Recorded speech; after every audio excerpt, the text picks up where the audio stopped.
What did the CIA finally find on Osama bin Laden's hard drives that made them decide to hide those files from the world forever? Those files contain many photos, videos, and messages that, once you learn about them, will completely change how you think about Osama. But one question also arises. Why had Osama hidden those files so far away from even his own family? So as soon as the American intelligence agency, the CIA, got hold of Osama's files, everyone began searching through them for the story of al-Qaeda's past. But inside those files was written not only al-Qaeda's future, but possibly the name of its next successor. What are your future? You see them and hear about them in the media. In the dark night of May 2nd, 2011, the world's highest-profile military raid took place on a compound in Pakistan, the place where the world's most wanted terrorist, Osama bin Laden, was hiding. A man wanted at airports everywhere, banned in his own home nation, who had brutally killed more than 3,000 innocent people in a single day. On the night of May 2nd, the world launched its most dangerous mission to kill him, Operation Neptune Spear, a mission the United States had waited 10 years for. 23 Navy SEAL commandos and 4 helicopters. Everyone's target was just one man, Osama bin Laden. Operation Neptune Spear was not only about eliminating bin Laden. The SEALs knew well that a huge trove of intelligence would be hidden in that compound. That's why they extended Operation Neptune Spear for 18 more minutes, specifically so they could seize every digital item there. 5 computers, more than 100 USB drives, countless CDs and DVDs, and many cell phones. Before I reveal what information those materials contained, let's briefly discuss a strange question. Why was Osama bin Laden banned from his own country, Saudi Arabia? Born into a family with 54 children, Osama bin Laden was the 17th child, the son of a wealthy, religious Saudi father. So the question arises, Osama was born into an influential Saudi business tycoon's household, right? So why was he banned? Well, Osama's family was so rich that when the Saudi king's treasury ran low, the bin Laden family literally paid several government officials 6 months' salary out of their own pockets. But wealth aside, the family was very religious, including Osama himself.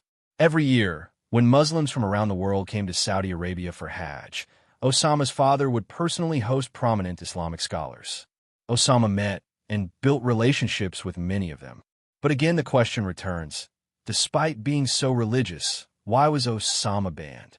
That's because Osama fell prey to extremism. Osama's mother says he became an extremist Muslim because of his college years. He was studying public administration at Jeddah University, where he met members of an activist organization called the Muslim Brotherhood. His mother believes these people brainwashed her son and radicalized him in the name of Muslim supremacy. Coincidentally, during this period, the USSR invaded Afghanistan, a Muslim country. From there, Osama's extremism deepened. He began making secret trips to Afghanistan to help, and using old connections, he formed ties with extremist groups operating there. After that, Osama began recruiting volunteers from his own country, from Saudi Arabia, to join the war in Afghanistan. He didn't personally train these volunteers. He outsourced training to other organizations. Next, Osama focused on collecting funds, which was easy for him given his family status. By 1984, he'd established a base in Peshawar, where he started directly conducting volunteer training. A database of all volunteers began to form there. Essentially, an organized system started operating like a proper organization, and that marked the early beginning of al-Qaeda. Meanwhile, in the Middle East, Iraq's new leader Saddam Hussein started expanding into some oil-rich Gulf nations. After Kuwait, Saddam's sights were on Saudi Arabia. And to protect Arabia, specifically Mecca and Medina, Osama wrote a letter to the Saudi king requesting permission to deploy his volunteers against Iraq. As Osama was mobilizing his men, suddenly news came that Saudi Arabia had called the Americans for help. Osama absolutely refused American assistance because he wanted no Western influence in Saudi Arabia. He wanted his country's foundation to remain purely Islamic. Thus, the United States came onto Osama's radar. He used his connections and issued a fatwa saying everyone should go to Afghanistan for training because fighting one's enemies is a religious duty for Muslims. The religious card worked. Once the fatwa was issued, more than 4,000 people left Saudi Arabia for Afghanistan. Of course, Saudi Arabia did not like this and imposed a travel ban on Osama. But smartly, Osama found a way to go to Pakistan under the pretext of a business meeting, and from there he went to Afghanistan and never returned to Saudi Arabia. Saudi attempts to kill him continued repeatedly. In fact, some reports say the U.S. offered bin Laden's body to Saudi Arabia, but Saudi Arabia refused to accept it. After Saudi Arabia, Osama's next hiding place was Pakistan, but they didn't get his body there either. We think there must have been some kind of support network for bin Laden inside Pakistan. In this interview, Obama said directly that an unknown support network for bin Laden existed in Pakistan. So giving the body back was out of the question. The U.S. didn't even think it necessary to keep Pakistan in the loop.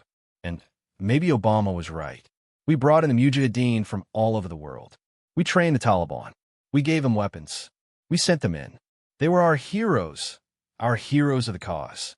Osama bin Laden was our hero. Time and again, Pakistani top leaders referred to bin Laden as a hero and martyr. But the mission wasn't over yet. From Abbottabad, they took the body to Afghanistan for DNA identification. Within about 12 hours, the body was taken from Afghanistan directly onto the deck of a U.S. aircraft carrier USS Carl Vinson, which, as planned, was anchored in the Arabian Sea. The mission commander verified bin Laden's body once more, after which Islamic rites began. First, they washed his body, wrapped it in white cloth, and a U.S. military officer recited the last prayers for him, which a translator rendered into Arabic. Finally, the body was weighted and released into the northern Arabian Sea, and thus Osama's body was lost forever. Now, coming back to Operation Neptune Spear and the files recovered from Osama's compound. When the CIA declassified those files, what emerged astonished everyone because it painted a very different picture of Osama and disproved many assumptions. The biggest falsehood those files exposed was the idea that bin Laden had become merely a symbolic leader, a name, an ideological figurehead with no active execution role in al-Qaeda. That turned out to be completely false.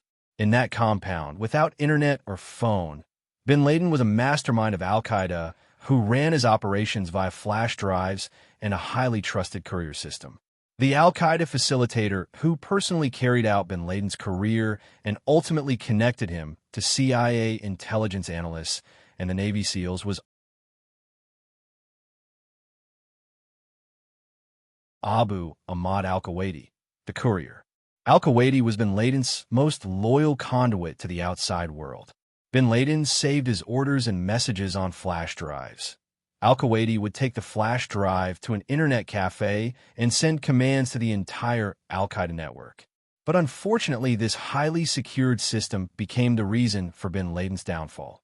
By following this courier, the CIA traced the compound in Abbottabad. By the way, these orders were not trivial. In one letter, bin Laden clearly wrote that the focus should be on killing and fighting the American people and their representatives. He was perhaps planning to inflict another major wound on America on the 10th anniversary of the deadliest terrorist attack so far. This time his targets were American train lines that crossed bridges or valleys to derail them, and to blow up international oil tankers, and once again hijack planes to cause a massive explosion. He wanted to instill so much fear and anger among Americans that they would take to the streets against their own government.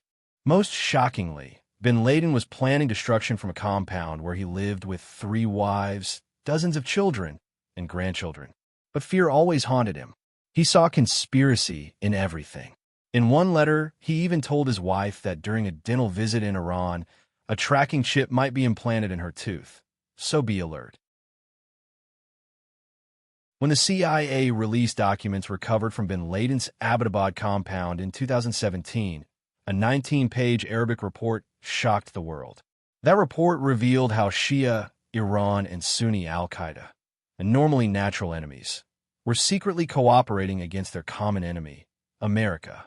This unusual cooperation began in Sudan around 1991 to 92, when shared hatred for the U.S. temporarily united these rivals.